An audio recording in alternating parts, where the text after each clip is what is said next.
In the past few days, I've had a lot of conversations with people about the world around us and about their feelings that the world in general is in a really bad place, that there is a lot of evil being done, that there is a lot of ungodliness. And while in one sense that's new and different, in another sense that is the same as it always has been. Paul wrote this to the church at Ephesus. He said, "Therefore, be careful how you walk, not as unwise men, but as wise, making the most of your time because the days are evil." So even way back in Bible times, when the Bible was being written, Paul is calling Christians to be different than the world around them, because the world did not reflect the values and character of Christ. But how are we wise? How do we make the most of our time?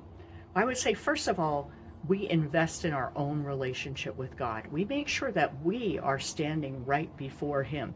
We make sure that we're not just paying lip service to our faith, but that it actually is being lived out in our lives. And we pray for a desire to know Him more and more and to reflect Him better and better. And then secondly, I think we invest in the lives of the people around us. We make sure that the next generation, that our family, that our neighbors know about Jesus. We make sure that the way we're living before them is in alignment with what we say we believe.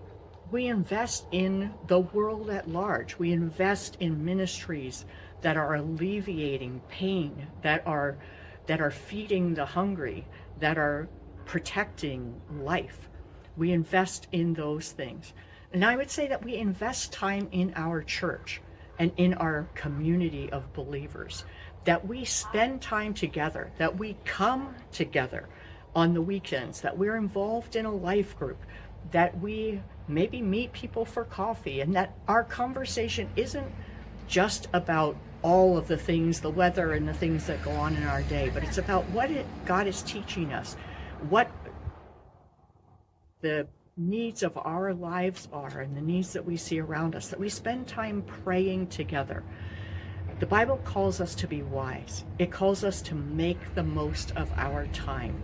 Over these next few weeks, as we approach Christmas and the holidays, we may actually have more time to invest in some ways, although in many ways it feels like we have less.